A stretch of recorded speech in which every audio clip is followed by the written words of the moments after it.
Welcome guys, welcome to my channel. आज हम लोग एक नया क्वेश्चन पेपर डिस्कस करेंगे। आज का जो हमारा क्वेश्चन पेपर रहेगा वो हमारा उड़ीसा का एसएसबी का लेक्चरशिप का क्वेश्चन पेपर है, जो कि 3 दिसंबर 2023 को हुआ था। इसके अंदर भी 100 क्वेश्चन है और एक क्वेश्चन जो आपका है 1.5 का है, 1.5 का, और इसमें नेगेटिव मार्किंग है 0.5 की। तो इसके अंदर भी आपको इकोनॉमिक्स की प्रैक्टिस के लिए काफ़ी अच्छे क्वेश्चंस मिल जाएंगे। आप चाहे इकोनॉमिक्स के किसी भी एग्ज़ाम की प्रिपरेशन कर रहे हैं, लेकिन प्रीवियस ईयर क्वेश्चंस आपकी प्रैक्टिस को बहुत इम्प्रूव करते हैं। अगर आप लोग चैनल पर नए हैं तो आप प्लेलिस्ट सेक्शन को विज़िट कर सकते हैं। वहाँ हमने इकोनॉमिक्स के बहुत सारे क्वेश्चन पेपर सोल्व किए हैं। आप चाहें तो हमारे टेलीग्राम चैनल से भी जुड़ सकते हैं। वहाँ पर जो भी टॉपिक हम डिस्कस करते हैं उसकी पीडीएफ आपको वहाँ पर मिल जाएगी। आज हम क्वेश्चन नंबर 1 से स्टार्ट करते हैं। क्वेश्चन नंबर 1 में देखिए, the indifference curve for two normal goods are perfect substitute. यहाँ पर क्वेश्चन आपसे ये पूछ रहा है कि दो गुड्स हैं, नॉर्मल गुड्स हैं, ठीक है। दो गुड्स, मान लो एक्स कमोडिटी और वाई कमोडिटी, दोनों ही नॉर्मल गुड्स हैं और नॉर्मल गुड्स के केस में परफेक्ट सब्स्टिट्यूशन, पूर्ण प्रतिस्थापन वस्तुओं में इंडिफरेंस कर्व की शेप आपको बतानी है। आपको पता है परफेक्ट सब्स्टिट्यूट गुड्स वो गुड्स होती हैं कि अगर एक आपको नहीं मिल रहा तो दूसरे का आप यूज़ कर लेते हो, ठीक है। तो परफेक्ट सब्स्टिट्यूट है जैसे टी एंड कॉफ़ी है, ठीक है। अगर हम इनको गुड्स, ये तो वैसे तो कंजप्शन गुड्स हैं, टी एंड कॉफ़ी है, तो हम क्या करते हैं, अगर टी हमें नहीं मिल रही होती तो हम कॉफ़ी पी लेते हैं। तो ये कह रहा है इंडिफरेंस कर्व में टू नॉर्मल गुड्स हैं, परफेक्ट सब्स्टिट्यूट है और इंडिफरेंस कर्व की शेप कैसी होगी। फर्स्ट ऑप्शन है अपवर्ड स्लोपिंग, सेकंड ऑप्शन है horizontal straight line, third option है डाउनवर्ड स्लोपिंग होगी, स्ट्रेट लाइन या वर्टिकल स्ट्रेट लाइन।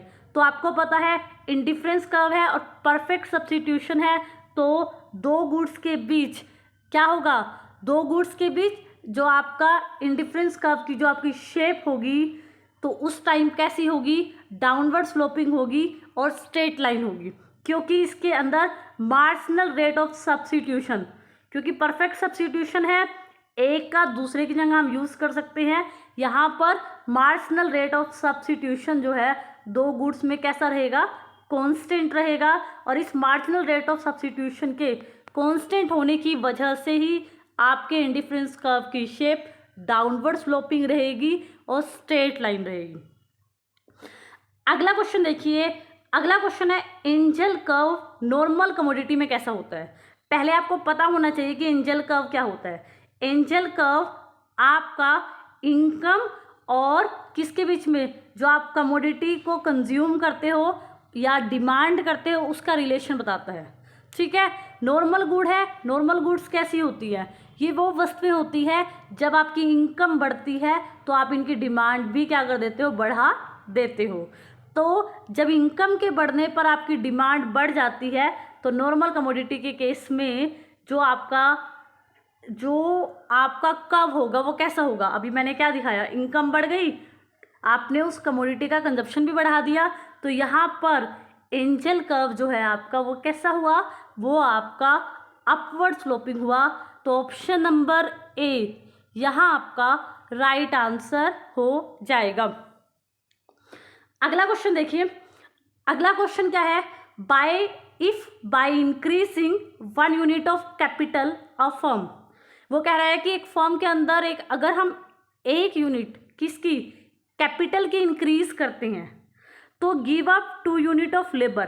तो फर्म को क्या करना पड़ता है, 2 यूनिट लेबर की घटानी पड़ती है या गिव अप करनी पड़ती है। तो क्वेश्चन क्या कह रहा है आपसे, produce the same level of output, उतना ही उत्पादन बनाने के लिए आपको marginal rate of technical substitution बताना है। यहाँ पर एक चीज़ ध्यान रखना, यहाँ पर एक चीज़ मिसिंग है, marginal rate of technical substitution यहाँ पर आपका KL है, यहाँ पर KL मिसिंग है, मिस प्रिंट हो गया प्रिंटिंग टाइम। तो यहाँ पर आपको याद रखना है आपको marginal rate of technical substitution बताना है, किसके केस में, कैपिटल अपॉन लेबर। तो आपको पता है इसका फॉर्मूला क्या होता है, तो जो चीज़ यहाँ पर होती है के पहले है तो change in capital upon change in labour. ठीक है, अगर मैं आपको कहती कि marginal rate of technical substitution निकालो तो change in capital upon change in labour.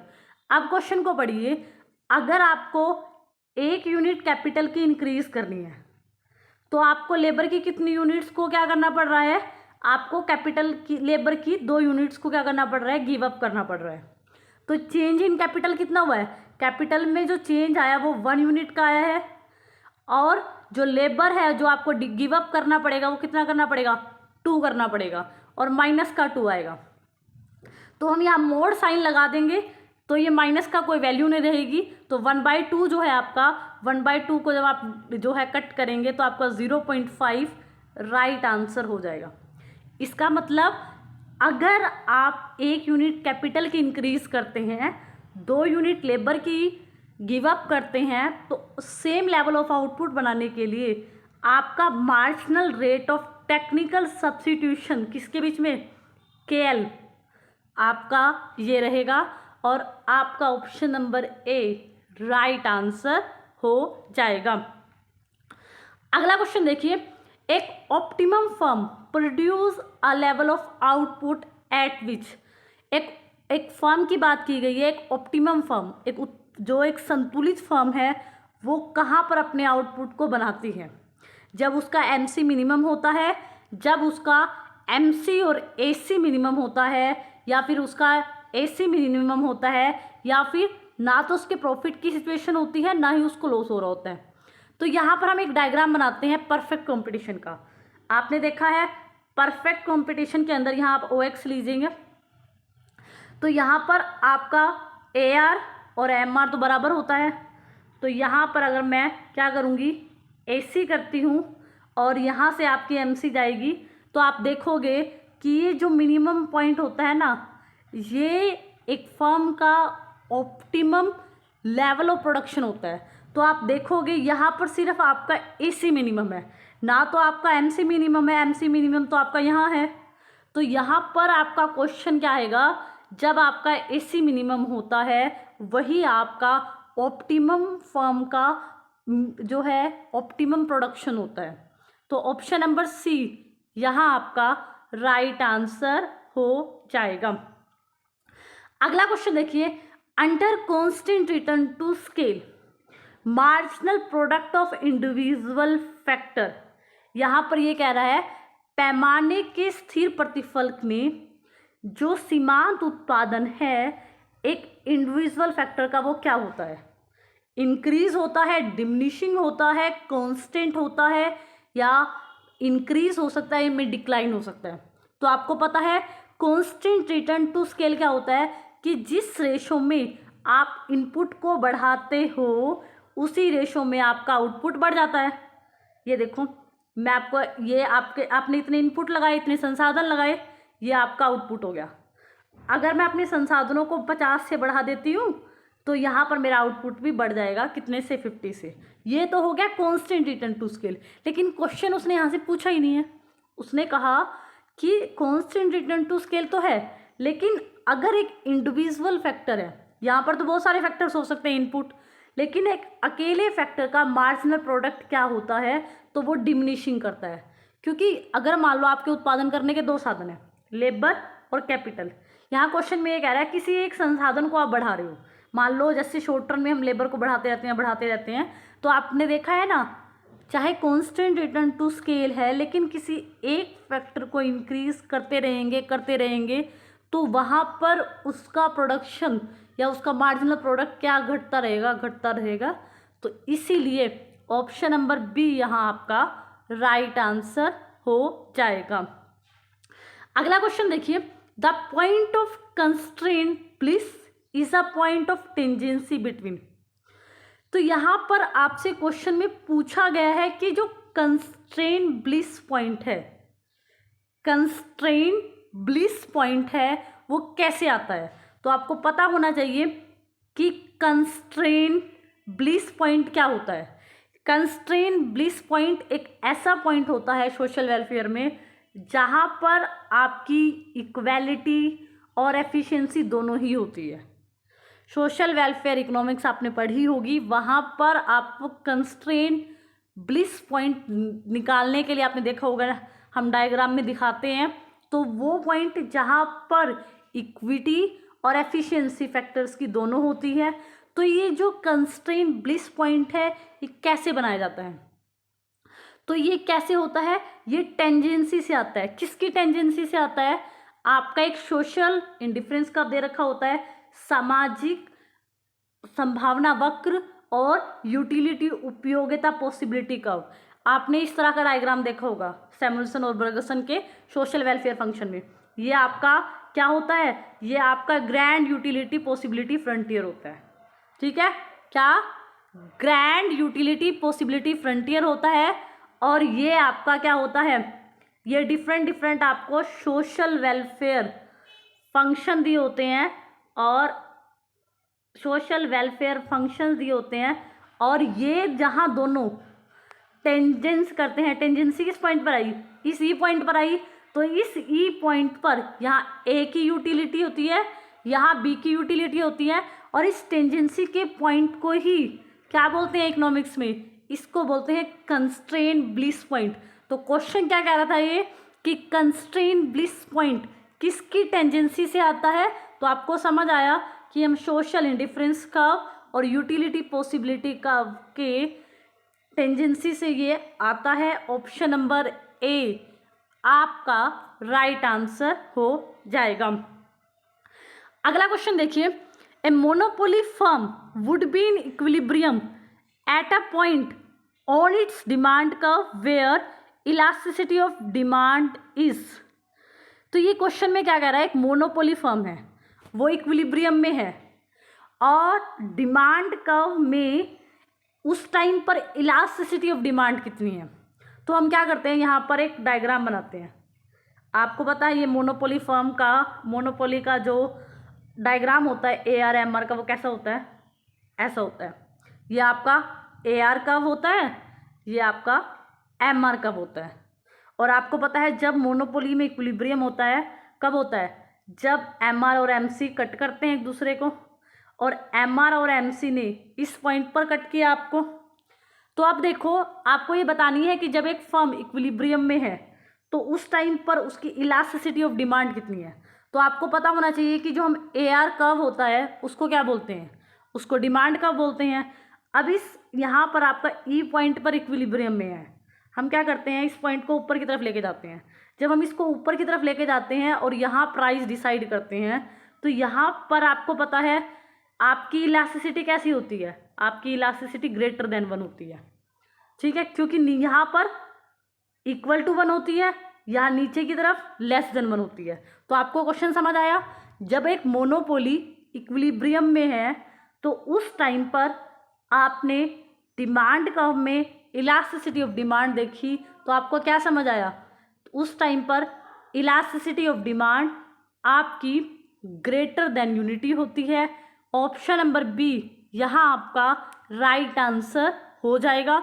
कुछ क्वेश्चंस को आप डायग्राम से करोगे तो आपको कभी कंफ्यूजन नहीं होगी, तो इसीलिए इस क्वेश्चन को मैंने आपको डायग्राम से कराया। तो ऑप्शन नंबर बी यहाँ आपका राइट आंसर हो जाएगा। अगला क्वेश्चन देखिए, the concept of quasi rent. Quasi rent को हम बहुत बार डिस्कस कर चुके हैं कि क्वाजी रेंट क्या होता है।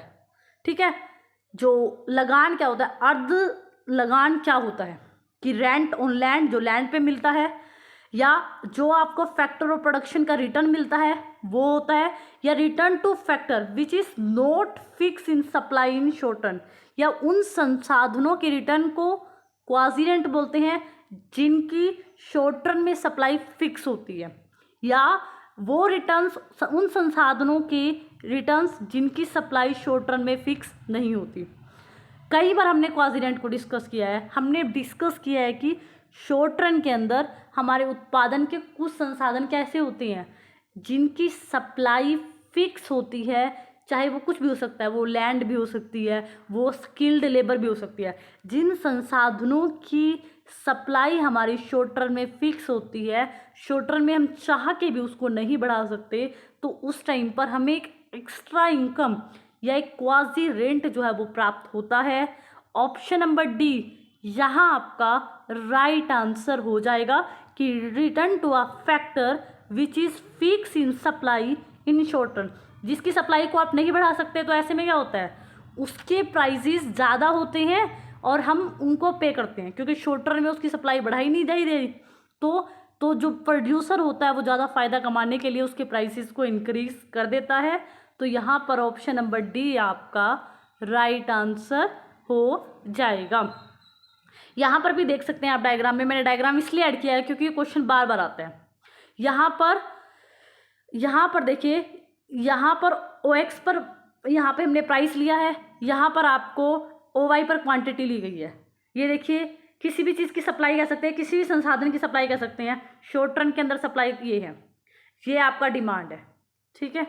तो ये आपका प्राइस डिसाइड हो जाता है। तो ये डायग्राम क्या कह रहा है कि लॉन्ग रन के अंदर तो आपका सप्लाई कर्व परफेक्टली इलास्टिक हो जाता है, S0 हो जाता है, लेकिन शॉर्ट रन में आप सप्लाई को ज़्यादा बढ़ा नहीं सकते, तो इसीलिए सप्लाई कर्व हॉरिजॉन्टल रहेगा, वर्टिकल रहेगा, ठीक है। तो ऐसे में क्या है, जैसे ही आपकी डिमांड बढ़ती है ज़्यादा उस रिसोर्सिस की, कोई भी एक रिसोर्सिस है जो यहाँ पर है ये, तो इसकी डिमांड बढ़ती है। अब सप्लाई हम बढ़ा नहीं सकते, क्योंकि हमारी सप्लाई कैसी है, शॉर्ट टर्म में सप्लाई आपकी वर्टिकल है, S है। तो ऐसे में आपने X0 क्वांटिटी तो उसकी सप्लाई कर दी, लेकिन डिमांड तो और भी ज़्यादा है, E2 तक है, तो अब आप सप्लाई कर नहीं सकते। तो ऐसे में क्या होता है, प्राइसेस बढ़ जाता है, और ये जो प्राइस बढ़ता है यही आपका क्वाजी रेंट होता है। लॉन्ग रन में तो आप E से डिमांड बढ़े इवन E2 तक आसानी से जा सकती है, लेकिन शॉर्ट टर्म में नहीं जा सकती। तो इसीलिए P1 P0 आपको यहाँ पर शॉर्ट टर्म में क्वाजी रेंट मिलता है। अगला क्वेश्चन देखिए, a situation in which it is possible to make someone better off without making anyone worse off. यहाँ पर ये स्टेटमेंट दी गई है कि किसने कहा है कि किसी एक व्यक्ति के कल्याण में कमी किए बिना दूसरे के कल्याण को बढ़ाया नहीं जा सकता। तो सबको पता है ये स्टेटमेंट पैरेटो ऑप्टिमैलिटी की है। अगला क्वेश्चन देखिए, नेशनल इनकम हमारी किसके इक्वल होती है। नेशनल इनकम हमारी नेट नेशनल प्रोडक्ट होता है, net national product NNP eight factor cost, यही हमारी नेशनल इनकम होती है। तो ऑप्शन नंबर ए यहाँ आपका राइट आंसर हो जाएगा। अगला क्वेश्चन देखिए, डिफरेंस बिटवीन नेशनल प्रोडक्ट राष्ट्रीय आय और घरेलू आय डोमेस्टिक प्रोडक्ट में जो डिफरेंस होता है वो किसकी वजह से होता है, वो आपका net factor income from abroad, विदेशों से जो निवल आय आपको प्राप्त होती है उसकी नेशनल इनकम और घरेलू इनकम में किसका डिफरेंस होता है, जो हम विदेशों से आय प्राप्त करते हैं उसका डिफरेंस होता है। तो इसीलिए ऑप्शन नंबर डी आपका राइट आंसर हो जाएगा। अगला क्वेश्चन देखिए, लीनियर कंजप्शन फंक्शन है।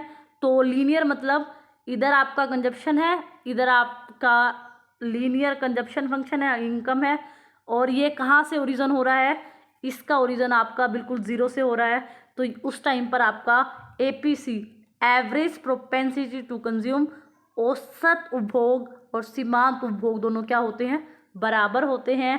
तो ऑप्शन नंबर बी आपका यहाँ राइट आंसर हो जाएगा। अगला क्वेश्चन देखिए, इन्वेस्टमेंट मल्टीप्लायर जो होता है वो क्या होता है। तो आपको यहाँ फॉर्मूला लिख लेना है कि इन्वेस्टमेंट मल्टीप्लायर का एक फॉर्मूला होता है 1/1 - MPC, और एक होता है आपका इन्वेस्टमेंट मल्टीप्लायर का जो फॉर्मूला होता है, इसको आप ऐसे भी लिख सकते हैं 1/MPC। तो आपने हमेशा MPS आपने हमेशा देखा है कि मल्टीप्लायर का और MPC का कैसा रिलेशन होता है, जैसे जैसे आपकी सीमांत उपभोग प्रवृत्ति बढ़ेगी वैसे वैसे आपके मल्टीप्लायर की वैल्यू बढ़ेगी। जैसे जैसे आपका सीमांत बचत प्रवृत्ति जो है वो बढ़ेगी, आपके मल्टीप्लायर की वैल्यू कम होगी, क्योंकि आप ज़्यादा पैसा बचा रहे हो तो फिर आप अपने पैसे को मल्टीप्लायर से कहीं गुना नहीं कर सकते। आप देखिए इन्वेस्टमेंट मल्टीप्लायर डायरेक्ट रिलेशन होता है उसका एमपीएस से, नहीं डायरेक्ट नहीं होता, इनडायरेक्ट होता है। अगर एमपीएस बढ़ेगा तो मल्टीप्लायर की वैल्यू कम होगी, तो ये कैसा रिलेशन हो गया, इनडायरेक्ट। तो ऑप्शन नंबर फर्स्ट हो गया wrong. Direct relation to MPI, marginal propensity to investment, import से तो इसका कोई लेना देना ही नहीं है। इनवर्सली रिलेटेड टू एमपीएस, ये सही है। Marginal propensity to save,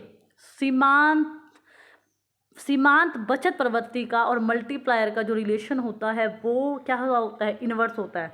multiplier की वैल्यू ज़्यादा, इसका मतलब हमने बचाया कम है। मल्टीप्लायर की वैल्यू कम, इसका मतलब हमने बचाया ज़्यादा है। तो ऑप्शन नंबर सी के साथ हम जाएंगे। अगला क्वेश्चन देखिए, the book outline of money. Question में बोला है आउटलाइन ऑफ मनी जो है किसके द्वारा लिखी गई है।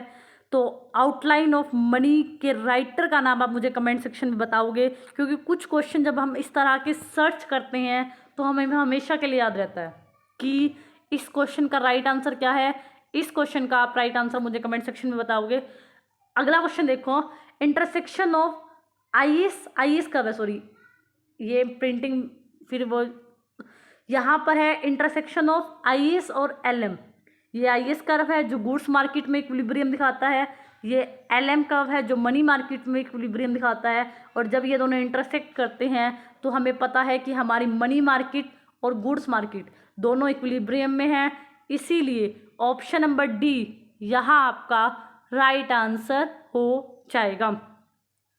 अगला क्वेश्चन देखिए, a growing country is one with, एक मतलब एक देश को हम बढ़ता हुआ देश कब कहेंगे, जब उसकी gross national product constant price पे बढ़ रहा है, gross national product current price पे बढ़ रहा है, कांस्टेंट प्राइस पे बढ़ रहा है, या फिर करंट प्राइस पे बढ़ रहा है। जब किसी भी देश में क्या होता है, उसका ग्रोस नेशनल प्रोडक्ट सकल राष्ट्रीय उत्पाद जो है वो उसके करंट प्राइसेस के कंपैरिजन में ज़्यादा ग्रो कर रहा है, तभी कहेंगे हम उस कंट्री को, वो कंट्री क्या कर रही है, ग्रो कर रही है।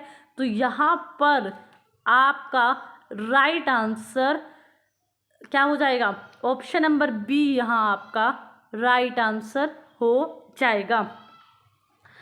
अगला क्वेश्चन देखिए, अगला क्वेश्चन है the inflationary gap arise where. ये क्वेश्चन तो आपका 12th का है। तो यहाँ पर क्वेश्चन में बोला गया इन्फ्लेशनरी गैप कब आता है, तो हम डायग्राम से देखते हैं। वैसे तो आप ऑप्शंस पढ़ोगे तब भी आपको आ जाएगा। तो ये आपका क्या है, ये आपका डिमांड कब है, ठीक है, डिमांड कब होता है हमारा, सप्लाई है, सॉरी ये आपका एग्रीगेट सप्लाई कब है, केन के अनुसार। ये आपका डिमांड कब है, एक सेकेंड, ये आपका आउटपुट लेवल है,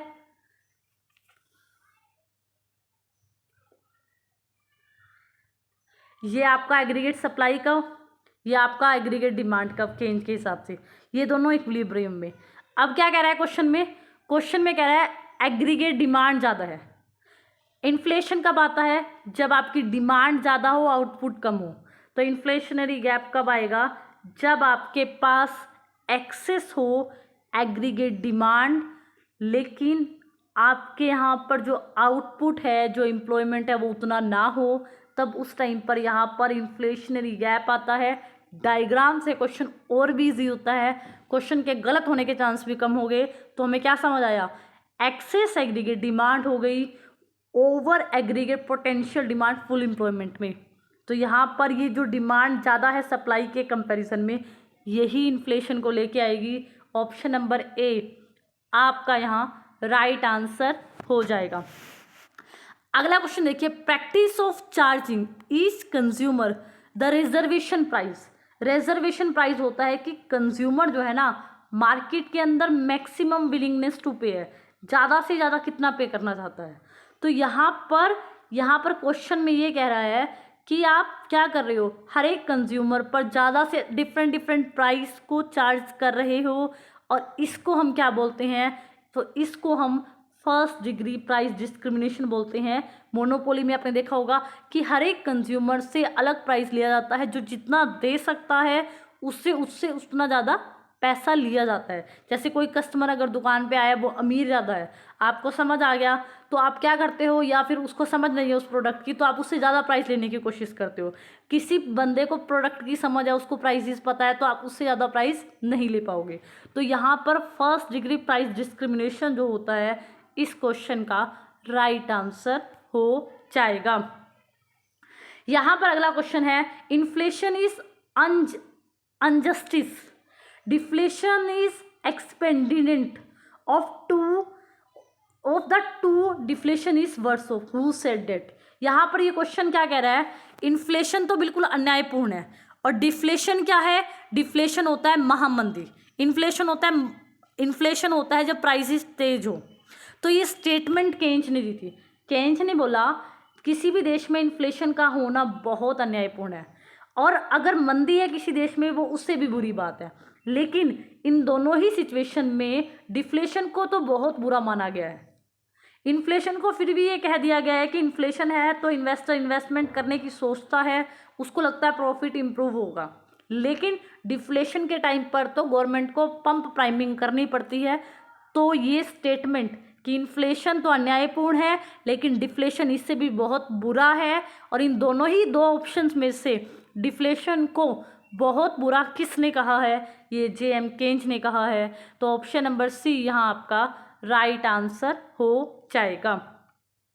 अगला क्वेश्चन देखिए, जो कमर्शियल बैंक होते हैं, वाणिज्यिक बैंक होते हैं, वो क्रेडिट क्रिएशन किसके बेस पे करते हैं, जो उनके पास सिक्योरिटीज़ होती हैं उसके बेस पर, या उसके पास टोटल असेट्स बैंक के पास कितनी है, या कुछ भी नथिंग नहीं, या cash deposits in a bank, bank के पास कितना कैश आया उसमें वो CRR SLR को मैनेज करेगा, फिर डिसाइड करेगा कि कितना क्रेडिट क्रिएशन करना है।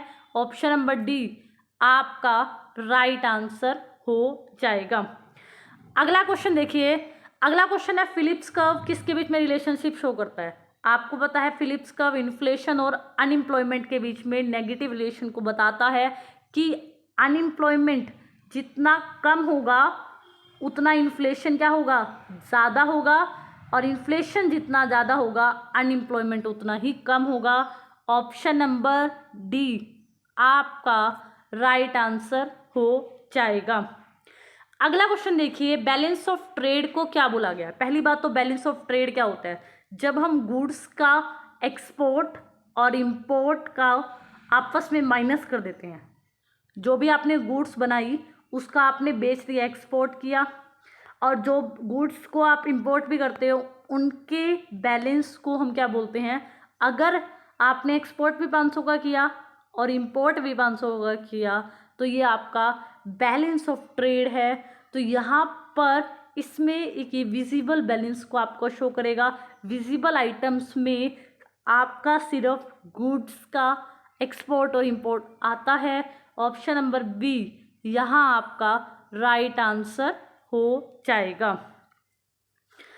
अगला क्वेश्चन देखिए, अगले क्वेश्चन में है which of the following is not a non monetary measure of connecting the adverse BOP, correcting the adverse BOP. Balance of payment को की सिचुएशन जो है जो बहुत बुरी हो जाती है तो उस टाइम उसको ठीक करने के लिए नीचे दिए गए ऑप्शंस में से कौन सा ऑप्शन नहीं है क्या नॉन मॉनेटरी। तो इस तरह के क्वेश्चन में ना नोट और नॉन को आप आपस में कट कर लो तो आपको समझ आ जाएगा कि इनमें से कौन सा। अब आपका क्वेश्चन पता क्या हो जाएगा, इस तरह का क्वेश्चन आ जाए ना तो नोट और नॉन आपस में कट कर दो आप, फिर आप क्वेश्चन को पढ़ो कि which of the following is a monetary measure of correcting the BOP. Monetary basin मतलब जिसमें पैसे की बात हो रही हो, तो वहाँ पर एक्सचेंज रेट कंट्रोल आपका मॉनेटरी मेजर है। Tariff, import duty, quota, export promotion, ये सब आप फिजिकल पॉलिसी में यूज़ करते हैं। तो ये सारे नॉन मॉनेटरी मेजर्स हैं, लेकिन एक आपका मॉनेटरी मेजर है, वो क्या है, एक्सचेंज रेट को कंट्रोल करके बीओपी को ठीक करना। तो इस तरह के क्वेश्चन को सोल्व करने की एक ट्रिक है कि जब आप क्या करें, नोट और नॉन दोनों इकट्ठे आ गए तो एक दूसरे से कैंसिल कर दे, उसके बाद क्वेश्चन को पढ़े और आंसर को सही करें। आज हमने 25 क्वेश्चंस डिस्कस कर लिए हैं। आई होप सो आपको समझ आया होगा। अगर आपको मेरी वीडियो अच्छी लगी हो तो प्लीज़ मेरे चैनल को लाइक करना, शेयर करना, सब्सक्राइब करना और जब ये क्वेश्चन पेपर पूरा हो जाएगा आपको इसकी PDF हमारे टेलीग्राम चैनल पर मिल जाएगी। Thank you so much for watching this.